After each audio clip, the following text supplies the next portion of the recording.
Hello again, everyone. Welcome to Washington Gun Law TV. I am Washington Gun Law President William Kirk. Thanks for joining us. Hey, as you know, we preach all the time here at Washington Gun Law that our role is to educate you, to give you straight information, objective information, so that you can decide what that means to you. Well, this is an example of a video that's probably not going to get a ton of views, but this is information that absolutely, positively needs to get out there, and we are proud to deliver that information for you. As many of you know, there is a ballot measure kicking around in Oregon, Ballot Measure 114, which is absolutely one of the most terrible pieces of gun control legislation ever drafted anywhere in the entire United States. And polls show that it has a significant chance of passing. Now listen, I've been trying to figure this issue out for myself, but I finally got some help from some really smart people down there in the state of Oregon who shared with me some incredibly valuable information, and I feel compelled to share it with you today. So today, we're going to spend a few minutes to talk about all the devilish details of Oregon Ballot Measure 114.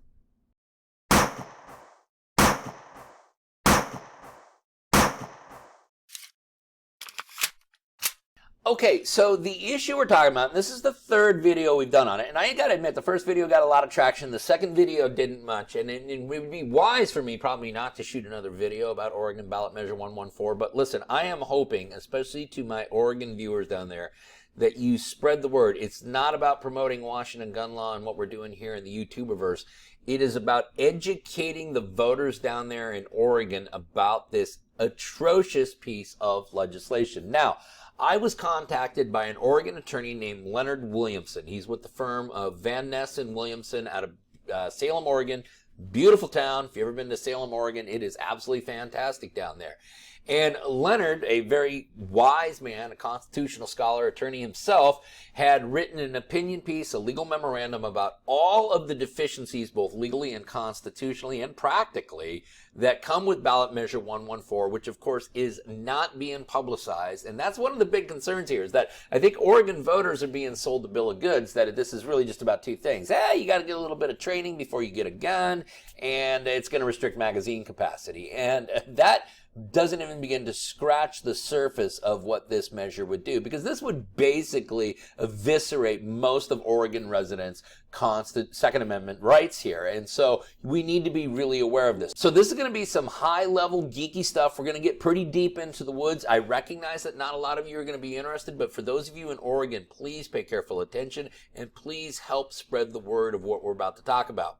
Well, right away, Mr. Williamson's legal memorandum starts off with a very clear articulation of the misleading campaigning that's going on in support of this measure. And this is the thing I want Oregon voters to really be aware of, is you're being grossly misled. He correctly points out the following. The proponents of Measure 114 appear to also be intentionally misleading the public about the scope and reach of the measure by summarizing their goals in 3 objectives that would resonate with voters who don't fully understand the 12-page text of the measure.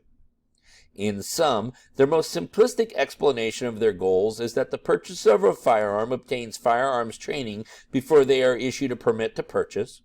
Second, the banning of standard capacity magazines, defined in the measure as large capacity magazines, i.e. a rifle or pistol magazine detached or fixed that holds more than 10 rounds of ammunition, will make the public safer. Third, that all firearm purchases will be tracked in a central searchable database maintained by state police. And so to the Oregon voter, if that's the only thing you're going to learn about this measure, yeah, especially if you have no familiarity with firearms at all, this might sound like a good idea. But you see, the devil is always in the details. And this is where this piece of legislation begins to fall apart. Now, candidly, I'm going to tell Oregon right now, you go ahead and approve this measure, and if the United States Supreme Court gets their hands on this thing's going to get knocked down so fast it's going to make your head spin. And that's not just my opinion. Consider what counsel stated about this. Measure 14 infringes upon and violates basic and fundamental rights protected under both the Oregon Constitution under Article 7, Section 27, and the U.S. Constitution protections of the Second Amendment, as well as the recent holdings of the United States Supreme Court in New York State Rifle and Pistol Association v. Bruin, decided on June 23, 2022. The Supreme Court held that the rights of law-abiding citizens to keep and bear common firearms are protected by the Second Amendment. Under Bruin, the government has the burden to prove that the proposed legislation are rooted in historically similar restrictions of that right. For that reason, Measure 114, or sections of the measure, will ultimately fail in the courts, but not until much damage is done. And Mr. Williamson is dead on here. Okay, now we're going to get into the woods here and get into some really fine details. We're going to geek out for a little bit, but let's start right away with this mandatory training, because this is not just, oh, you got to go to a class. You see, you've got to go to a approved training program, and then you've got to demonstrate your proficiency with the firearm. This is what the legislation would read if enacted into law. Proof of completion of any firearms training course or class available to the general public that is offered by law enforcement, a community college, or a private or public institution or organization or firearms training school utilizing instructors certified by a law enforcement agency, and that includes the components set forth in paragraph C of this subsection. Okay, you notice how they're not saying NRA instructors, and they're not just delineating in the statute what the program must be. No, the program has to be developed by law enforcement, and then all the instructors have to be approved by law enforcement, and then the course can only be offered through law enforcement, a community college, highly unlikely in any state, especially the state of Oregon, or a private or public club, but it still has to use instructors that have been previously approved by law enforcement. Now, there's more problems with this training, including this. A person must demonstrate in-person demonstration of the applicant's ability to lock, load, unload, fire, and store a firearm before an instructor certified by a law enforcement agency issues the license. Okay, so let me get this straight. You need to get a license before you can go purchase a firearm. But in order to complete the training program, you need to demonstrate your proficiency with the firearm, which of course you're not allowed to purchase because you haven't gotten the license yet. So the instructor or the class can just loan a person a firearm, right? No, you see, Oregon, you tightened up your laws years ago about transfers between private individuals and stuff, and so you have to overcome ORS 166.435, which defines transfer of a firearm as the delivery of a firearm from a transferor to a transferee, including but not limited to the sale, gift, loan, or lease of the firearm.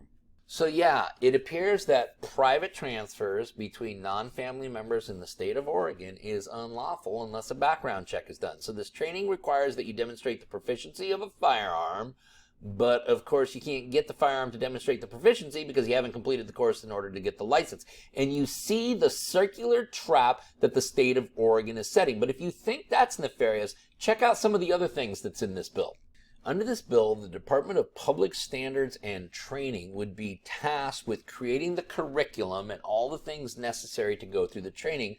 But this measure does not delegate the authority to that department to create the very things necessary to implement portions of this law. And oftentimes when we're going to pass big sweeping pieces of legislation in which government is going to absorb the cost of this new legislation, we will figure out a way to fund it. This measure has absolutely not one single word in there as to how this is going to be funded. And certainly the estimates are somewhere between $50 and a couple of $100 million a year to the state of Oregon. So while this measure could go into place, because don't kid yourself, there will be a quick enactment date of this, the infrastructure and the curriculum necessary so that people can jump through all these hoops and still exercise their right will not be in place for years, if ever, therefore precluding any Oregon resident from ever lawfully obtaining a firearm. And then, of course, there is the biggest problem, and this is the one that those on the gun-grabbing left don't talk about, because those that they claim they look out for the most are the ones that are most likely going to be negatively impacted by this measure. And I'm talking about people of less advantaged income levels. I'm talking about single women who may be involved in abusive relationships. They try to terminate that relationship. Now their abuser is stalking them, harassing their family. She calls Portland police. Let's say she lives in Multnomah County. She calls Portland police, but hey, you guys defunded them down there. They can't even take care of all the problems they have in their city. They certainly can't help her out. What does she need to do? She needs to protect herself and her family. How does she do that? Well, the best way is to go out and lawfully arm yourself. But you see, she doesn't have the money to get the training class done, and even if she had the money, she needs to have a gun in order to do the training class to demonstrate the proficiency, but since she doesn't have the license, she can't get the gun, and you see exactly what happens. And if she is being stalked by a former abusive partner, we all know how this story ends far too often. The cost prohibitions that the state of Oregon will most assuredly put on this program, if this training program suddenly costs $1,500, $2,500, what do people in less privileged communities do that need to protect themselves? Those of lower income levels, how do they afford this? The ability to exercise a constitutional right should not be based on one's level of income. And for many of those folks, they live in communities where the need to protect themselves is greater than in most other areas. Now, the next problem is how much of a fishing expedition are you going to let the state go on? Because if this measure is enacted into law, there's a provision that will read, an applicant for a permit under this section must state the applicant's legal name, current address and telephone number, date and place of birth, physical description, and any additional information determined necessary by the department rules. The application must be signed by the applicant in front of the permit agent. So what happens when you give any government agency a blank check? What does any other information that the department needs? Does it involve your medical records? Does it involve your prescription records? Does it involve your mental health records? Does it involve your high school transcripts? Who knows? It is only limited by one's own imagination, and one should never ever give a blank check to a government agency. Now, of course, if this legislation has a quick enactment date, which it does, but then there is no infrastructure in place, no funding in place, provisions of the law which require the licensing before a person can purchase a firearm will go into effect, but the ability to actually comply with that law will not be in effect. What does that mean? Nobody in Oregon gets to buy a gun. What does that also mean? It means every FFL in the state of Oregon goes out of business. Do we think this is accidental or perhaps part of the design? Oh, and by the way, let us remember that if we do not have the ability to purchase firearms, the hunting seasons are negatively affected. And let us remember that hunting seasons are important to controlling wildlife populations. States specifically set quotas based upon population numbers in order to properly control them.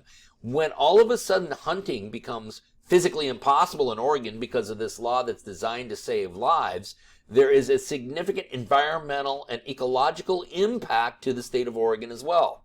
Hey, here's another problem. Apparently, even though in the state of Oregon you got to jump through all these extra hoops to get a concealed pistol license, similar to what we have to do in Washington, yeah, those extra hoops don't matter when you want to go buy your next gun, because you're going to have to go and get this license and demonstrate your proficiency. Even though you've been a licensed concealed carry holder in the state of Oregon for 30 years, you will need to jump through all these hoops the next time you want to go buy a gun as well. Now, it's often to see legislation that excludes law enforcement, but Oregon, you've really outdone yourself here, because, yeah, all of this rigmarole is excluded from a law enforcement officer if he's buying a gun in his official capacity to use as his service weapon.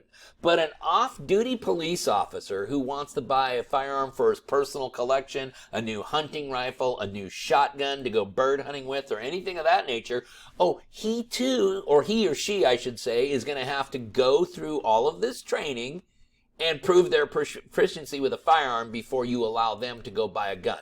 What's the next problem with this bill? Well, Oregon residents, what you are doing is you are creating a state gun registry. You see, what do you think the state of Oregon is going to do with all of this data? Once they have it, that is, everybody who's applied to get a license to go exercise a constitutional right. So, yes, let me say that again.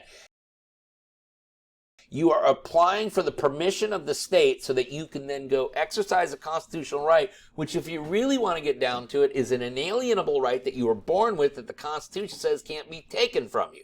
But yeah, the state of Oregon is going to maintain all of this data in a searchable database, and now, Oregon, you have funded your own state gun registry. And then finally, this whole bit about the magazine capacity restriction. Okay, they're going to ban what they call high-capacity magazines. Candidly, they're standard capacity magazines, but that's for another debate. But unlike Washington State, which was at least wise enough to actually grandfather in all the magazines we owned prior to the enactment of the law, yeah, the state of Oregon says says that they're going to grandfather it in, but then you don't really get to use them because you would only get to be grandfathered in on pre-existing magazines that you own prior to the enactment of the law, and be able to keep them under the following circumstances. In addition to either A or B of this subsection, the owner has not maintained the large capacity magazine in a manner other than A, on property owned or immediately controlled by the registered owner, B, on the premises of a gun dealer or gunsmith, C, while engaging in the legal use of large capacity magazines at a public or private shooting range or shooting gallery, or for recreational activities such as hunting, D, while participating in a firearms competition or exhibition, display, or educational project, E, while transporting any large capacity magazine in a vehicle from one location to another, so long as the large capacity magazine is not inserted into the firearm and is locked in a separate container. I can't believe I just actually read that one. And then finally, the person has permanently and voluntarily relinquished the large capacity magazine to law enforcement or to a buyback or turn-in program approved by law enforcement prior to commencement of prosecution by arrest, citation, or formal charge. Oh, there you go. So if you wave your white flag and just turn them in, they won't bust you for that too. So that's a lot different than Washington's magazine ban, which is still a pile of crap legislation. But understand, every 12, 15, 17, 30 round magazine that I owned prior to the enactment of the law, I still get to use and I still get to carry.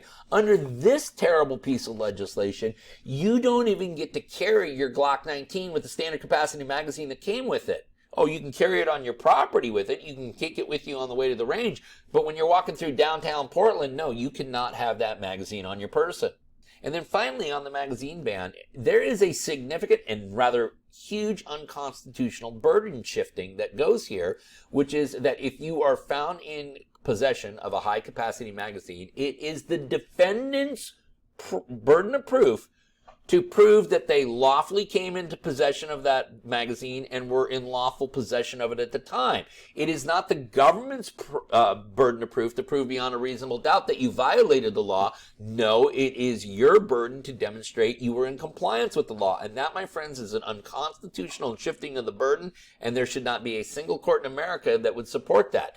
Interestingly enough, Washington State actually had the same provision in our earlier versions of Senate Bill 507A, and even Washington State was wise enough to figure out, like, nah, we can't do that. That's an unconstitutional burden shifting, and that's why it was eliminated from Senate Bill 507A. So listen, I get that's some really high-level geeking out stuff, but you Oregon folks, you needed to be aware of this. I know this video, like I say, is not going to get a massive amount of views, but for those of you in Oregon, if you can circulate this to the voters, these are things that we need to be aware of. I want to again thank Leonard Williamson for sharing with us this really hard work and his expertise. I think this is some amazing insight. I think this was tremendous legal analysis, and it gives all of us talking points as to why everyone in Oregon should reject Ballot Measure 114. Listen, in the meantime, if you got any questions about this or anything else related to your Second Amendment rights, remember, you can always contact us at WashingtonGunLaw.com, or, of course, you can call us directly at 425-765-0487. Now, let's remember, part of being a lawful and responsible gun owner, like we talk about all the time here at Washington Gun Law, is to know what the law is in every situation, how it applies to you in any instance that you may find yourself. Until next time, thanks for watching. Stay safe.